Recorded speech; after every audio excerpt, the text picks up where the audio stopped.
Have you ever felt so low and depressed that sometimes you thought, oh, maybe if I had a hobby, I'd feel better? And have you ever experienced that time where you were so much into your hobby or whatever it is that you were doing that you never noticed the time and the hours just went by and the day's over and you felt good?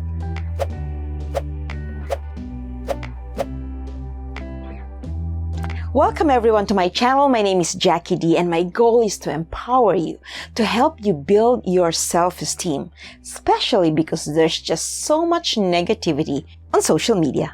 So today's going to be different because I'm not doing all the talking. I'm actually very lucky because I was able to invite a very talented musician and she's very visible online. She plays the violin. And guess what? She lives with depression every day. You look gorgeous, girl. Thanks. You too. You're like the best person to be around. Can I come live with you for a few days? Let's do it. Let's do it. I feel like all my problems will be solved by living with Jackie. I've seen your more serious episodes.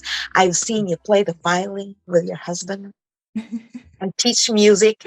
Girl, when I watch you, when I hear you talk, when I watch you play music, I can't even imagine that you're going through rough times. I don't know how often, but tell me about how depression or how mental health affects you, considering you're very active. It's interesting. I think in my last video, I was just talking about like, I don't really even know how to describe depression. And it's funny you say that because I recently played a concert and my doctor, who I'm closest with, who really has helped me tremendously as far as the health things are concerned, but also mental health, came to the concert. And then when I saw him for an appointment a month later, he was like, I would never know. Like, I would think you appear fine, you know? And I think for a lot of people that appear fine, I think a lot of those people probably also do struggle. And it sounds like a cheesy cliche thing to say, but black cloud that follows you around. It's like, there's this part of me that, you know, when you see me right now and I'm happy and glad to be here and bubbly and genuine, like I actually am that person. But then there's this other part in my brain that is not that, that's very dark and critical and angry and hurt. And I think with depression, sometimes that part is very small. Like right now, it's really small. I'm not feeling depressed in this moment. It's there. Like, I know it'll be there later. Be like, knock, knock, knock, I'm here. I would say that as far as like how often I struggle with it every day, like I will have really down moments throughout the day. I don't know if some people are born with a positive nature, if that's even a thing. I think that I was lucky to have that because I think that has helped. I'm like, I don't know how to describe depression. And my channel is like trying to bring self-awareness about it. And I came up with the title of my channel, Destiny's Musings, because like, is all I sometimes think I do is I just muse. I'm like, what is depression?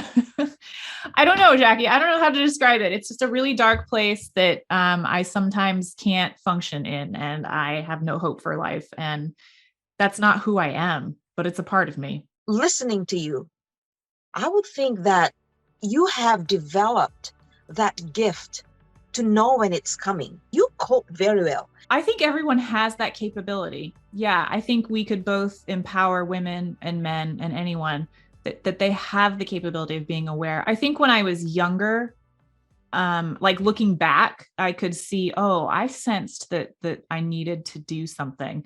And I think that's actually part of the reason why I got into music, because I didn't really know how to express emotions. Emotions weren't allowed to be expressed. And the emotions I were feeling was, you know, very hard, difficult emotions with, you know, family situations, like abuse and a whole, you know, like go down the list, right? That a lot of people suffer with. And for me, it was kind of like what we were talking about earlier in my interview with Jackie, which you should check out because Jackie's awesome.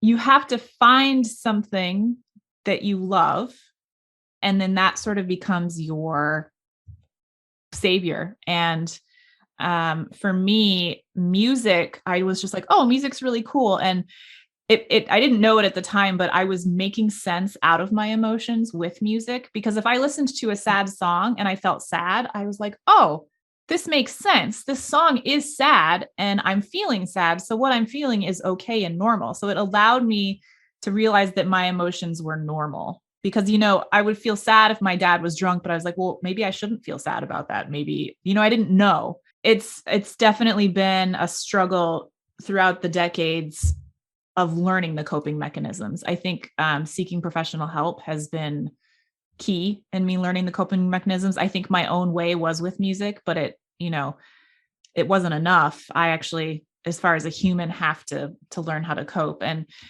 sometimes I'm good at coping with it. Like I see it coming. And when I'm feeling particularly strong that day, I think I ward it off. But then other days, like you could ask my husband, he'd be like, this is some interesting coping. It means a lot that someone you love and live with Mm-hmm. supports you and understands you. Yes. Right? I think that's a very, very strong factor that anyone who goes through a mental health challenge has to have in life. Yes. What are your biggest triggers? I like the word trigger. I feel like depression is so complex and I'm always seeking answers. And I'm like, if I could find out the cause.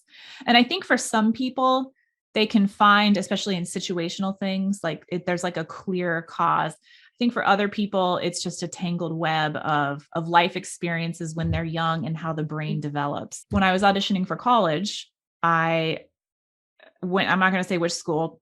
I should. Someday I'm going to say which school and who it was. But I went I went to this violin lesson with this brilliant teacher at a brilliant conservatory, and she was drunk. It was an evening lesson, and I smelled wine on her, and I freaked out, and it just sent me over the edge. And I was staying with one of her students. And after the next morning, the student was like, oh yes, Miss So-and-so said she had too much to drink before your lesson. And I was like, oh my God. And I just went into this, I felt icky and gross and depressed. And I almost quit the violin. And it just really, I don't want to have my past determine who I am, but sometimes those triggers that remind me of situations from the past really set me off. But I also think a big part of it, and this is why I love your channel, I think a big part of it is I am so critical of myself and such a perfectionist. And while I think in some respects I have good self-esteem, I also know that I must not, if I can be so mean and critical. I'm not of other people, it's weird, but to myself, I'm awful. I'm just so awful to myself. And I think I'm going to learn a lot from your channel is what I think. Oh, well, I'm happy to hear that. And the fact that you are sharing your story, as I mentioned earlier, means a lot, because there are things that you go through that we're just seeing. It's important for people to know that they're not alone, that you're not alone. You have no control over outside factors. Right. But look at you now, despite what you've been through, considering that you've gone through that violin lesson and taken lessons from a drunk teacher, you're still, and now but you still managed to play and create music. I hope you learned a lot from this episode. Let me know, what was your biggest takeaway? So if ever you're going through something really difficult, do something that you love. You can run, play the piano, play the guitar, do art, paint, read.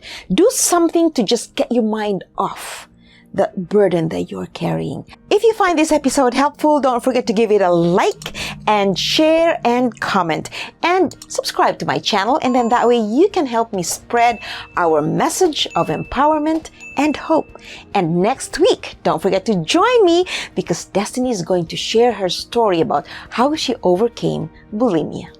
Thank you, Destiny, for sharing your story. We definitely are learning a lot from you. And, I believe that we just have to really share our stories. We should never be afraid of our vulnerability. It is in sharing our stories that we can actually survive and inspire others. Don't forget to have a blog, JackieD.com. Come drop by. I'll see you next week. Bye for now.